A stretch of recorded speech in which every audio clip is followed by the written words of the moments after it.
The life of a Star Destroyer officer revolves around a single fundamental concept: competition. Imagine being one of hundreds, sometimes even thousands of officers aboard a single vessel. The command structure of such a ship is conducive to tremendous amounts of head-to-head competition. Many aspiring officers struggled with understanding the responsibilities and challenges that come with the command structure of an Imperial Star Destroyer. It was not just about giving orders and looking good in a uniform. It took a deep understanding of the Imperial Navy's strategy and tactics, as well as the ability to make quick decisions in high-pressure situations. With many officers not being truly sure just about how they fitted into the grand scheme of the chain of command. Power struggles and conflicts of every type were rife in the fleet. This is just how the Imperial top brass wanted the situation to be.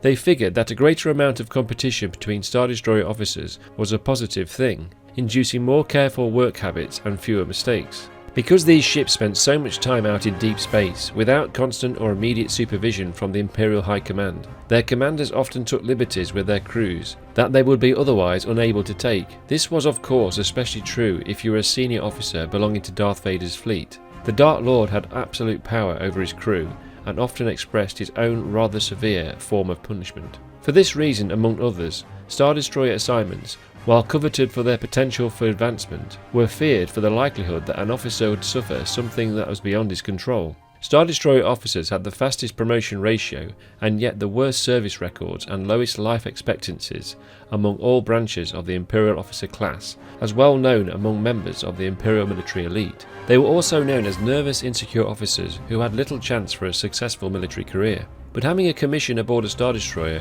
with all its ruthless competition and beneficial environment for an ambitious officer with his wits about him, suffice it to say, there was no room for error aboard a Star Destroyer. Those of nimble mind and strong purpose prospered, while those without these qualities was doomed to failure.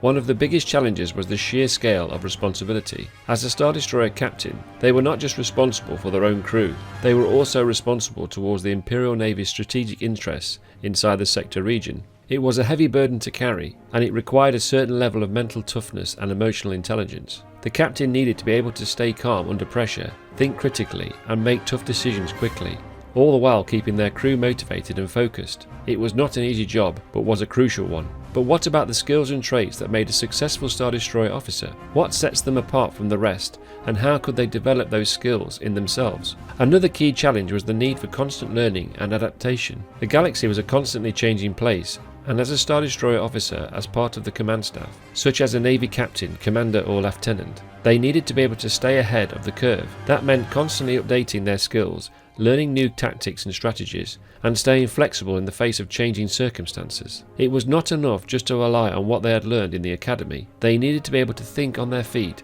and adapt to new situations as they arose. Key traits of a successful Star Destroyer officer included leadership, strategy, tactical decision making, as well as the training required to excel. One of the most important traits was leadership, the ability to inspire and motivate your crew even in the face of overwhelming odds. It was not just about giving orders, it was about building a sense of trust and camaraderie with their crew, and creating an environment where they could thrive within. And that required a deep understanding of human psychology, as well as the natural talent for leadership. At the same time, they needed to be able to think strategically and see the bigger picture, and understanding how their actions fitted into the larger Imperial Navy strategy. That meant being able to analyse complex situations, identify patterns and trends, and make informed decisions based upon that analysis. It was not about reacting to the present moment, it was about thinking several steps ahead and anticipating the consequences of your actions. And that required a deep understanding of the galaxy, and become the kind of officer who could outmaneuver the Rebel Alliance at every turn. The moment of truth came when they had to make critical decisions during a battle. How did they lead their crew to victory? It was one thing to plan and prepare for every eventuality, but it was quite another to make the tough decisions when the chips were down. They required a certain level of courage and conviction, as well as the ability to think clearly under pressure.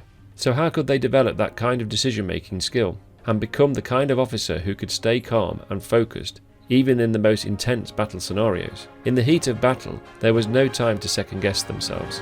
They needed to be able to trust their instincts and trust their academy training. That meant being able to think on their feet and make quick decisions based upon incomplete information. It was not easy, but was essential, and was what separated the great officers from the merely good ones. In summary, becoming an extremely talented Star Destroyer officer required dedication, skill, and the ability to adapt under pressure. It was not an easy job, but was a crucial one in the Galactic Empire's Imperial Navy. Thanks for watching, and as always, long live the Empire!